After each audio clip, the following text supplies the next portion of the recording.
What's up, folks? Welcome back to Stream Catchers. You got AB. And I do what he does, just slower. I'm Jack. How's it going?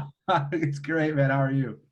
I'm great. I'm ready to talk about this week's episode of Falcon and the Winter Soldier. Man, me too. And there is so much, in my opinion, to unpack. I agree. Before we jump in, just disclaimer to the folks listening: heavy spoiler talk. So if you don't want to get spoiled, hit pause on this. Go check it out on Disney Plus and come back so we can chop it up because there's a lot to unpack. Yeah. Oh yeah. Not only are we going to be talking about the show, but we'll probably also be talking about the MCU. So if you haven't seen, Endgame, stuff like that, catch up. If you haven't seen anything from Marvel, I don't know why you're here, but yeah, that's true. Thanks for tuning in, and just go check that out and then come back because we got Absolutely. a lot to hit on. Falcon Winter Soldier, man, episode 2. Instant thoughts. What did you think coming out of that episode? It was everything that I wanted out of the first one. I'm so much back into it. I agree. I think that it was just from start to finish, more character development. But the best part about it for me was the back and forth between Bucky and Sam. Exactly. The chemistry. It's exactly what I wanted. There was not a single flat scene in the entire episode, in my opinion. No, yeah, they definitely took the ball and ran with it here. The funny thing too is a lot of the stuff that they were kind of bickering about, the big three, that's not a real thing, Doctor Strange, yada yada. We had seen that in trailers, and I was still right up just because of how the back and forth is. Yeah, they play very well off of one another, and it was really nice to get that comedy. I mean, there was a lot of action and there was a lot of drama, but just like anything Marvel, they got to have some comedy in there too. Yeah, I think this is the first bit of true Marvel that we've really seen outside of the movies. I mean, WandaVision was good, but we didn't really get that. It was mostly drama, and Mm-hmm. here you still get that, and we had great action, I thought, but the comedy and that true Marvel tone was just so present. Ties it up with a nice Marvel bow. Yes. Yeah. So a lot of characters were really introduced or expanded on. I think obviously the first one that we saw, John Walker. Yes. What did you think of John Walker and how he's going so far? So in that first scene that we see with him in the locker room, with him, psyching himself up to get ready for that interview, they really they make him personable. They make him relatable in a way. Everybody's been nervous. Everybody has had a moment where they have to psych themselves up like that. I totally get it. And it's like, are they going to make me like this guy? And even during his interview, he's talking about, the interviewer is talking about his accolades, his medals of honor and all that. And I thought, wow, this guy's a decorated war vet. Are they going to play the angle that he's going to be the next Captain America, or is this just going to be something that we as fans have to accept? What was your first impression? Same thing. I think that they did such a good job at making him just a very real thing, and like you said, relatable. They're going over his accolades, where he's this decorated veteran. He has this incredible endurance and speed and natural strength and whatnot, and they show him playing with the shield and how great he looks with it. Yeah, I want to talk about that a little bit too. I don't understand when that could have happened because Sam just gave up the shield. Yeah, maybe that just speaks to how great he really is, right? How naturally gifted he is with it, I guess. He's a quick learner and very naturally athletic and yeah, like I said, gifted. Well, they showed that scene with the GMA, the Good Morning America crawl on it, so you got the sense that was what they were showing as news coverage. Yeah. I was wondering if maybe that was faked. I don't know, because you don't think so? Well, I guess we do see it we see him play with the shield later in the episode, and he is good with it. But I don't know, it just didn't seem authentic to me. Yeah, there's the scene where they're on top of the semis going down the highway, and Battlestar jump out of the helicopter, and he's throwing it, comes right back, and he looks like a legit guy, right? And yeah, he's doing good. He's doing good work. Kind of like you said, I thought, oh my God, I kind of dig this guy. I'm really interested to see what happens here with him. And of course, you do get a little bit of a twist at the end. He seems a little bit cockier when they get to Bucky out of jail, and then there's the whole "stay out of my way." So there's layers to him. To what last week I thought he's probably going to be more of a Mandarin and Iron Man 3 type guy. Where no, he's legit, dude. He's for real. Yeah. He's trying to do everything that Captain America did. You know, he's not just trying to be a symbol. You know, he is trying to be a hero, and I'm wondering if he wants a spot on the Avengers. That, you know, so he wants to work with Bucky and Sam here. So I could see that, or I could see him ultimately being an ally for them at least. And maybe when we get our next big crossover movie, he has a role, or at least an appearance similar to maybe an M'Baku or Howard the Duck. Somebody that we see like, oh, there's John Walker. Okay, he's helping out. Like, I think I could see that. Yeah. I don't think he ends up with the shield. I think by the end of the show, the shield's gone. I mean, we see it in the trailers, but something happens there. Yeah. I think there's either going to be no shield or it's going to be Sam's shield at the end of the show. I have some thoughts, but we'll get to that later. Okay. On. Yeah. We're jumping the gun on that. just a tiny bit. Yeah, we'll talk a little bit more about John Walker, just because I think that they did a really good job of giving him a lot, a nice arc, even though it's just this one episode, where, you know, you get to like him, and then, you know, the next he has that amazing entrance out of the helicopter onto the back of that truck, and I really dug the scene where he's trying to give the Sam and Bucky a ride, and they don't want the ride. And they just like, all right, keep going. And then, you know, ultimately they do get in the car, but yeah, they are just totally at odds. Sam and Bucky do not want to work with him. Right. I dig it. And I do think that, you know, we talked about it last week, how I felt he might be a Mandarin-esque guy, but I also said, well, maybe I could see them teaming up, and then I kind of walked back on that.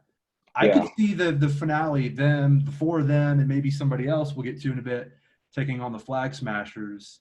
And he does end up being a true ally to at least. Well, they might have to work together eventually. Yeah. You know, I think that's what they're building to. I think there's going to be some strife. We'll see what happens, but I do think that's where they're going to go with it. Yeah. Well, I mean, ultimately, you know, not all the Avengers like one another, and they're still a team.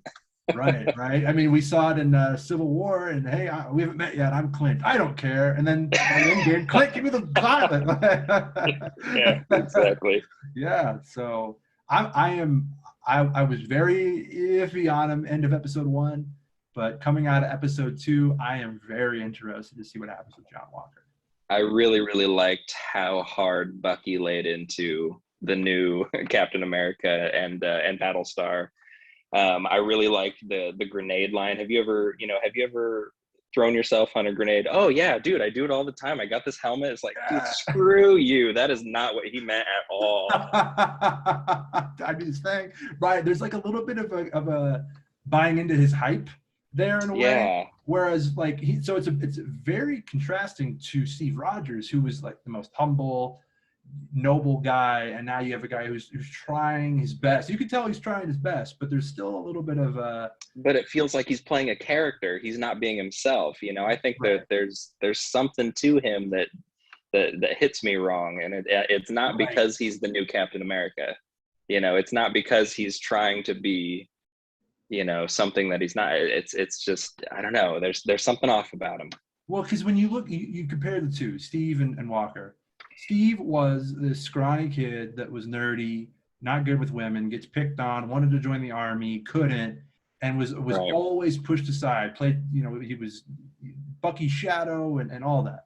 And then he carried that with him when he became Captain America, which is what made him such a great hero. Because he had heart. He had the heart. Mm-hmm. He was so relatable. It's like, who among us that were a little nerdy or a little weird didn't want to be injected with the serum that made us big and strong and this awesome hero? And then you have John Walker, who was a football star in high school, goes to the army, is top soldier, has all these accolades, and is handpicked to be Captain America. And so there's huge differences. It's different. Yeah. Mm-hmm. So I get what you're saying. It's you kind of like him, but you don't want to. Yeah. He's earned being a hero in his own right, but he hasn't earned Captain America at all. Exactly. You know? I'll be interested to watch his development and see if maybe he has to battle with some of the same internal struggle that Cap had, the original Cap had, where he sort of had to. Originally, he was about America, right? He wanted to defend his country, and then he gets in and he realizes that maybe some of his ideals don't match their ideals, and so there's obviously with Civil War and not wanting to sign the Accords and things like that. He had to sort of accept that maybe his views don't align with Shield and Winter Soldier. I wonder if maybe we'll see some of that with John Walker as he takes this on and gets in deeper and sees, hey, maybe this thing that I thought that I was part of the government, maybe I don't want to be a part of this. Maybe we'll see if that's a story they tell. I think that if we do see that, it's not going to be before we see a nice fight scene between Sam and Bucky versus John and Battlestar. Something's gonna come to head, I think. At the end of next episode, maybe middle of the 4th episode. Something's got somewhere in that range, yeah. Because I mean, they can't just leave it with stay the hell out of my way, and then they're gonna fight. There's some tension and animosity, and they're gonna come to blows. But I'm loving what we're getting so far, and I didn't expect to. Yeah.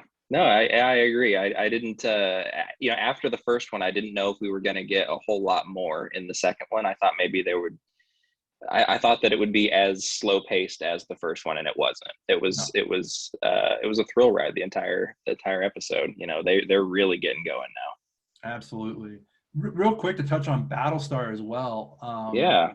Did you do your Google? Just a little bit, just some light. Okay, Googling. good. I'm glad that you did. Light, so yeah, he is legit in the comics, at least, has super soldier serum and all that. So, he's a super soldier. Not in the show. Oh well, yeah, but he is in the comics. He has the serum. Yeah, from what I read, I mean, it's Wikipedia, okay. Obviously.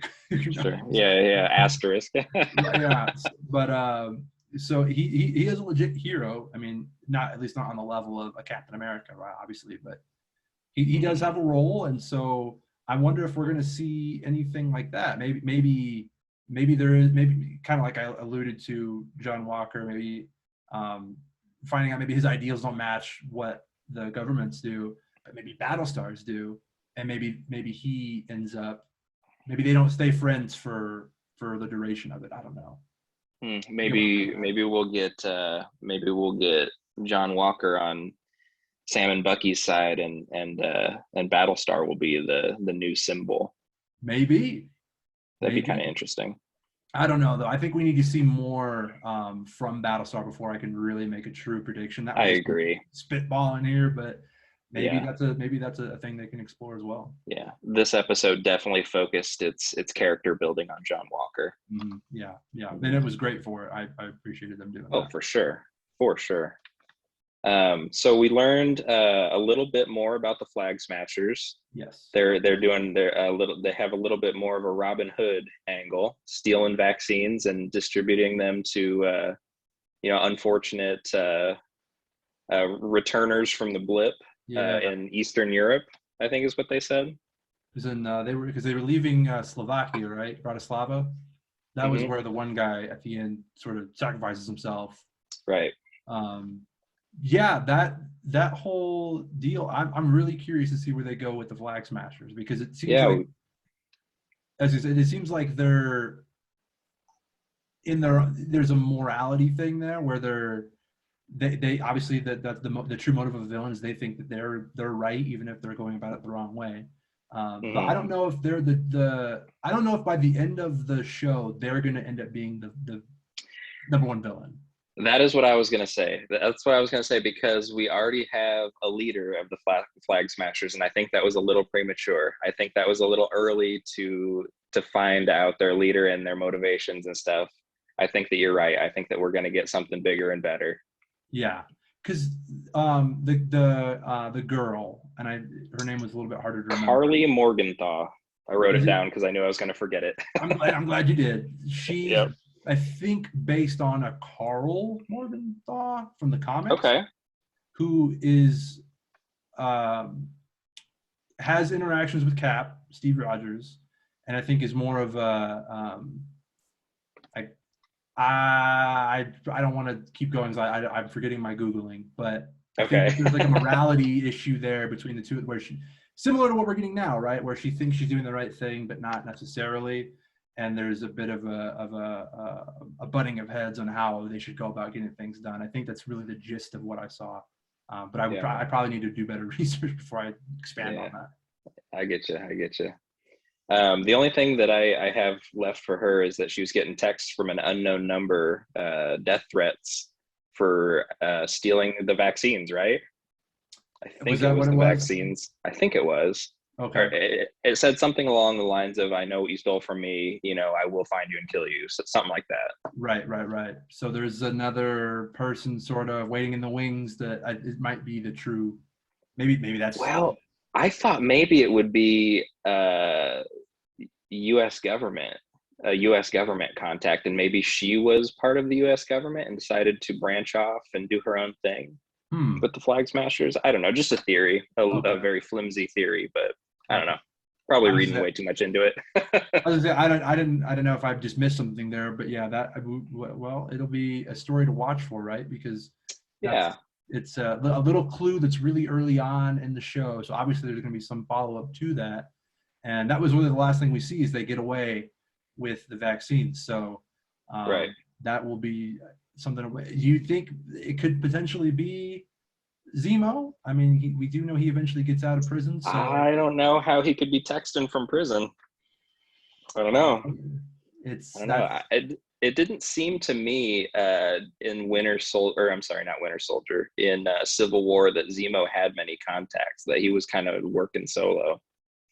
yeah, that's fair. He was just a weird theory to throw out. It would be hard for them to tie that to Zemo, I guess, but Yeah, that it'd be interesting, and I'm here for it. But yeah, I don't know if that's the road that we'll get. yeah, we're jumping the gun just a little bit, bringing him up, but Hey, that's what we're here for, right? right, I guess there's no real order we have to go in, I suppose. But Sure. before we do get to him, I'm excited to talk Isaiah Bradley. That was one of my favorite scenes in the episode. I watched it like 3 or 4 times because it was there was a lot in those very few lines. There was a lot of emotion, a lot of tension, and a lot of kind of crypticness. Yes. So, obviously, most people, I'm sure by now at least, know he was Captain America in the comics. Ooh, I didn't Google Oh, it. you didn't Google? Okay. No, I didn't. Yes. So the story in the comics is essentially the government tests super soldier serum on a group of something like 300 African Americans without their consent. Oh, Um, okay. and I think 299 of them die, but he survives, and he is Captain America for a while. And then, of course, like he says in the show, they do imprison him. They do the blood draws and all that, and he's in jail for 30 years or so. And that's sort of his story. And so they twisted it a little bit, saying he was in the Korean War fighting Bucky. So there's a little bit of difference there. But the gist of it is we have a super soldier that was Captain America 80 years ago. Yeah. And he is, as you can see, he is still very much a He's super soldier. Yeah, that was a cool scene with him chucking that, what was that, like an Altoids container into the wall. It just Something, right? sticks. It just embeds like 2 or 3 inches into the wall.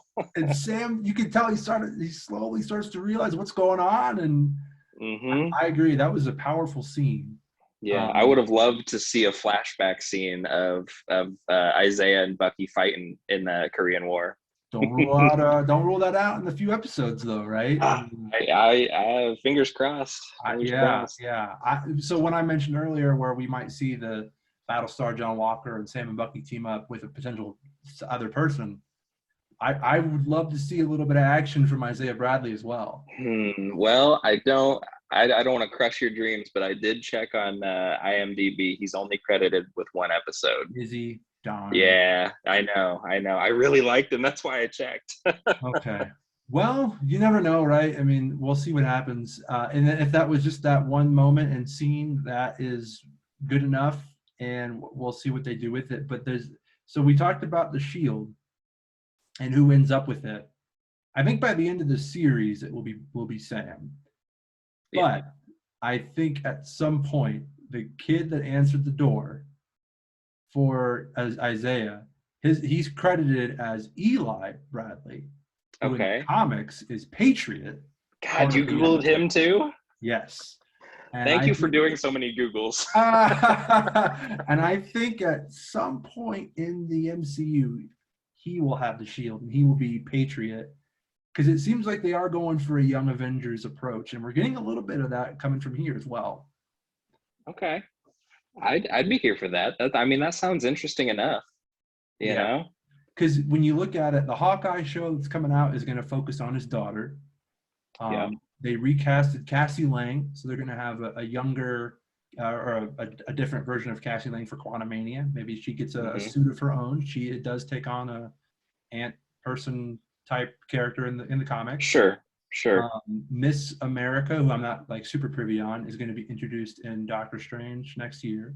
Okay. And then of course we have Wanda's kids, who she's at some point going to probably bring back into this reality. So the miracles, right? So seems and if this wild theory on my part about Eli Bradley comes true, we could be seeing a Young Avengers coming into the MCU in the not too distant future.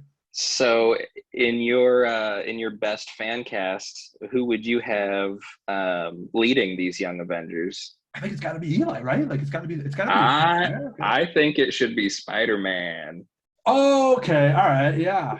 Okay. Don't you think? I think that'd be really freaking cool. That would make a lot of sense, right? It would be a real... I mean, obviously, I think it depends on what Tom Holland wants to do, but I mean, he's the youngest Avenger. He's, he seems to be up for the challenge, Yeah, he's also, Tom Holland himself has said that he will play Spider-Man as long as he's able to. So that's really cool. Yeah, I didn't think about that. That would be a really cool thing for him to do, I think. Mm-hmm. So, but we'll see if that's all we get for Eli Bradley and Isaiah Bradley. That that's unfortunate, but characters introduced nonetheless, and I think that's not the last we see of them in the MCU. Yeah. Well, I wanted to, so taking it back to Isaiah, I wanted to talk about some of the conversation that I thought was cryptic. Yeah. And he talked about how, your people weren't done with me. I couldn't get a handle on whether that was a race thing or if he was talking about Hydra, because at the very end of the episode, when Sam and Bucky are talking, Bucky said that he was referring to his people, Bucky's people as being Hydra. Right. Not necessarily that Isaiah was talking about race. But then I watched the scene back again, and I'm pretty sure he was talking about race. So I think that what you were talking about with the comic origin, I think they are playing that, a more racial thing with that. Well, I definitely get the vibes for the race part for Sam, which I can get to in a second. But I do think he was talking about Hydra, because I think that they, he mentioned there were whispers of a guy in wherever it was, and all the guys went through, but they threw me behind lines so they knew it was a Hydra thing, right? And so I maybe it was a bit of both, because he does mention that he was imprisoned and whatnot for pretty much for being black. And so maybe it was a bit of both. I got more Hydra vibes there. I think that they're definitely playing into the race part for Sam, right? When they leave, obviously they're arguing. The cops come up. They don't even really recognize Sam as Falcon. Bucky's like, "Are you kidding me? Do you know who this is?"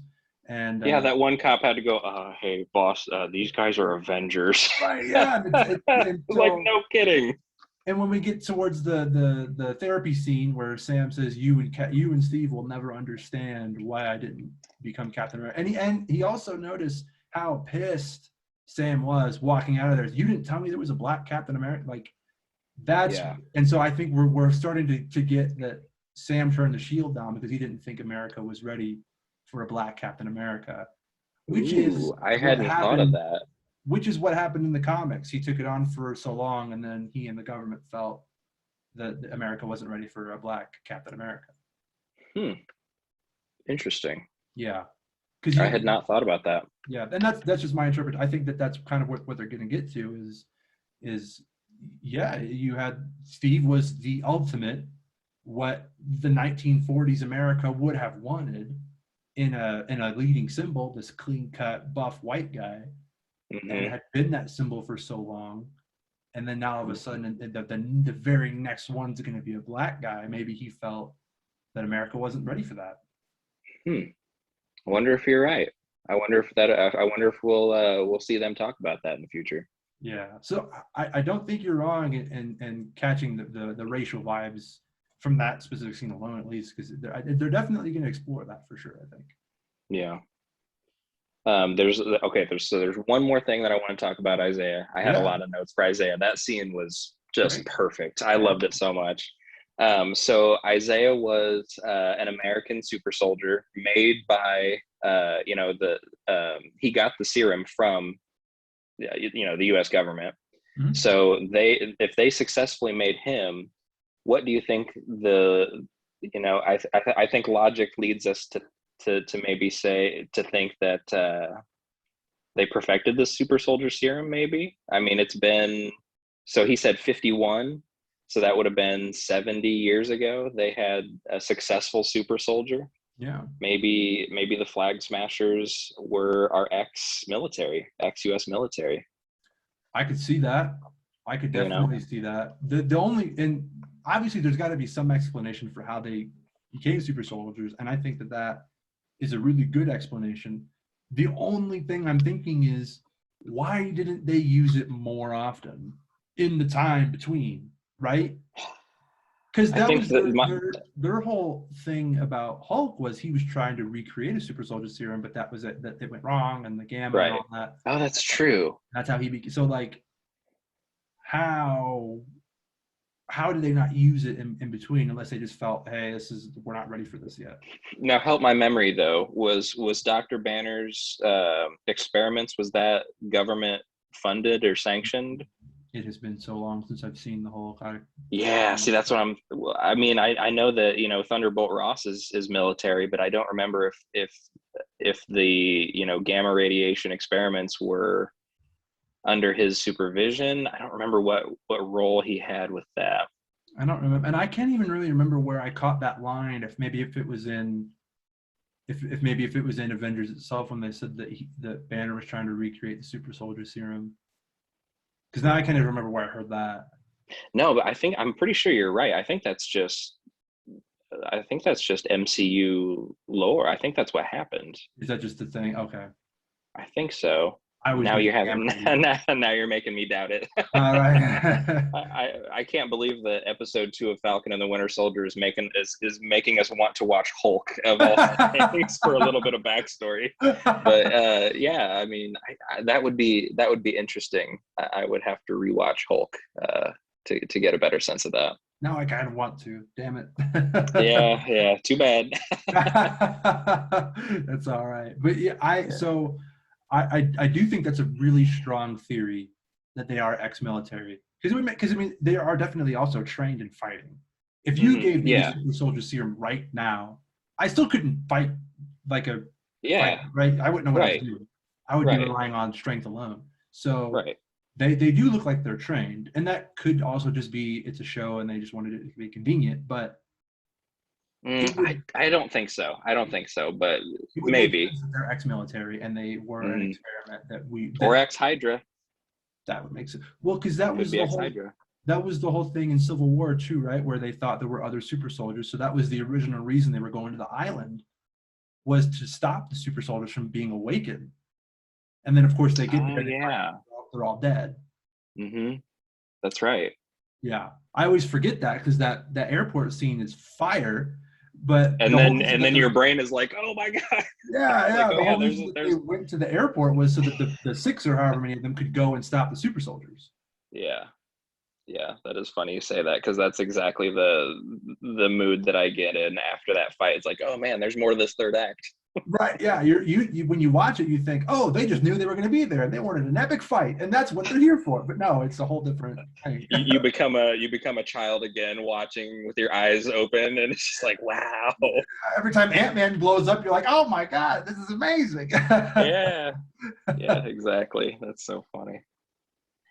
But yeah, right. So I think to kind of put a bow on that, I think there's a lot to this super soldier story, how they are super soldiers, and I think I think someone else is going to end up getting the serum by the end of the show. I think.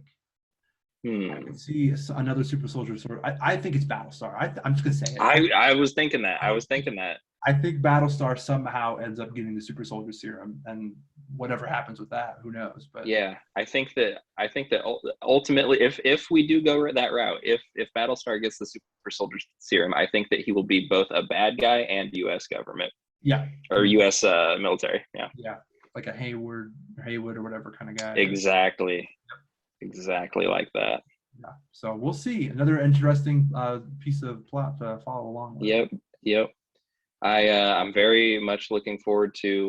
Well, I don't know if you're ready to talk about it yet, but I'm very much looking forward to Sam and Bucky talking to Zemo in the next episode. Let's jump into it. Yeah, that was Yeah. a cliffhanger ish that they left us on. So, what are your Mm-hmm. thoughts? I don't know. I don't know if I have many other than I'm just crazy excited about it. I didn't expect Zemo to come into the fold this early, I guess, or this late. I mean, I'm sorry. I thought that he would be the clear villain from the get-go, but I'm a little bit relieved that he's not, and I'm more than anything interested in how they're gonna bring him into the fold. Yeah, I love the callback. That's one of my favorite things about Marvel is being able to call back to prior stories and expand on them more. Um, Hmm. I am very much looking forward to the conversation that they're going to have with them, whatever that may be, and how he does get out of prison and what happens from there. Yeah. I don't know if you caught this or not. I didn't catch it when I was watching it, but I saw a video talking about the Easter egg.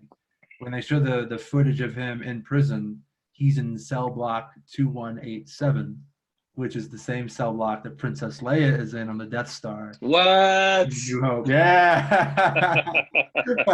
That's cool. That's awesome. So I That's a hope cool Easter egg. I hope the episode 3 starts us off with them talking to Zemo. I just right out of the gate, just get right into it, and then the end of the episode is him breaking out or something. Hmm. It would be. This is. I have no theory to back this up, but it would be interesting to see Bucky and Sam have to break him out for some reason. I never thought of that, but that is classic.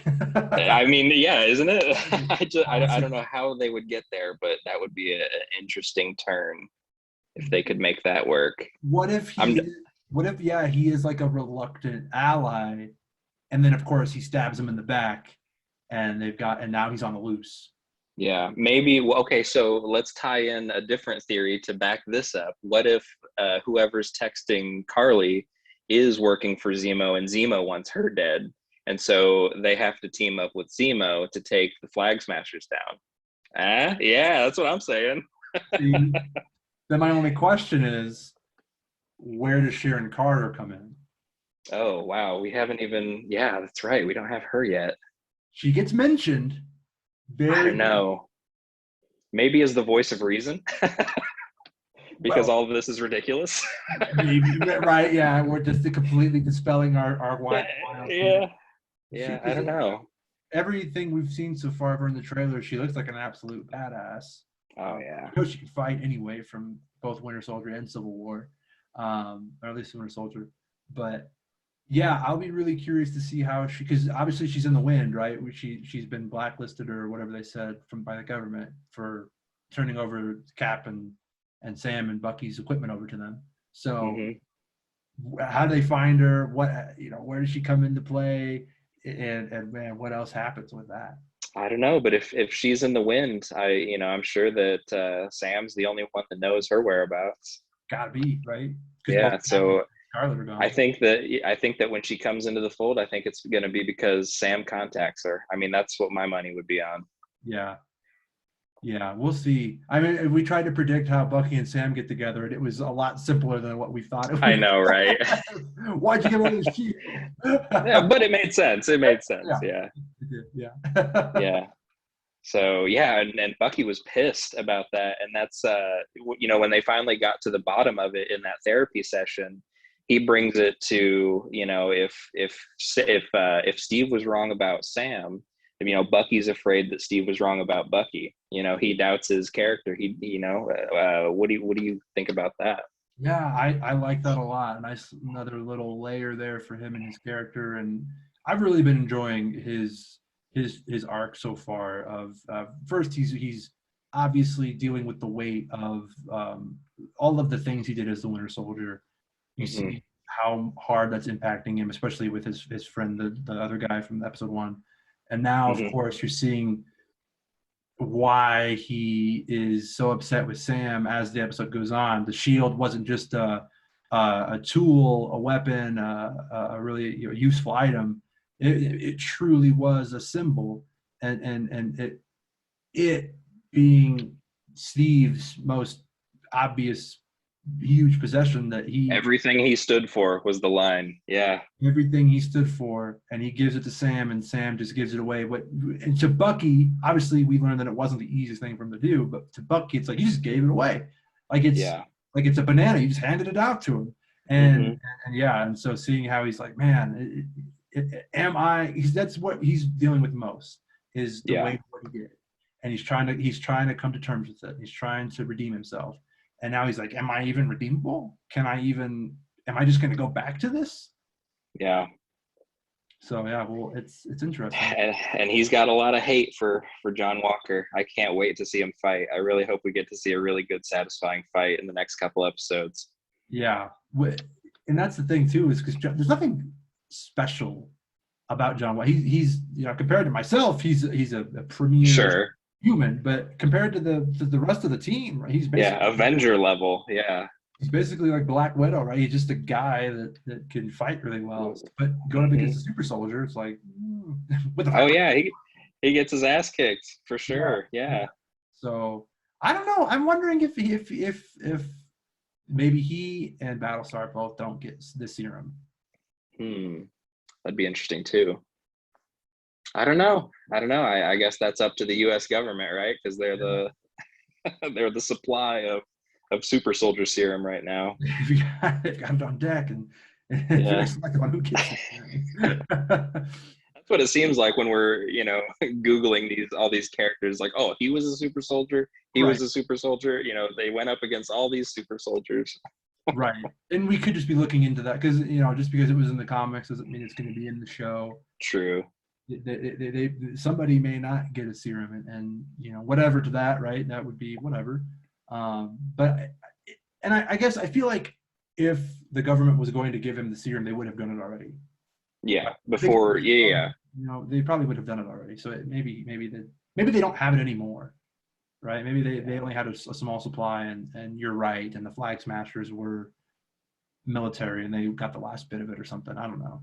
Maybe Carly perfected it. Maybe she has the super soldier serum recipe. You know what I mean? So I don't know. I'm just spitballing, I guess. With the science kit. Exactly, get it on Amazon. How to make your own super soldier in 10 easy steps. I don't know, but there was a lot to like on this episode, and oh man, so good. Coming out of it, I feel like we have so many different plots to follow, right? Is there more super soldier serum? How do we get the shield back to Sam?